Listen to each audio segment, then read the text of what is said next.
The Ibanez GSR200SMNGT bass stands out visually with its striking spalted maple top over a warm mahogany body that looks far more upscale than an entry-level instrument.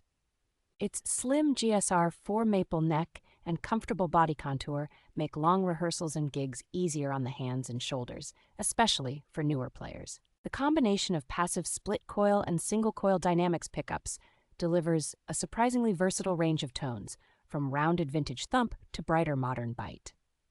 A simple onboard Phat II equalizer lets you quickly add extra low-end punch without needing a pedal, which is very handy for practice rooms and small stages. Medium frets, a smooth rosewood fingerboard, and solid B10 bridge hardware help the bass play in tune and feel dependable under more aggressive right-hand technique.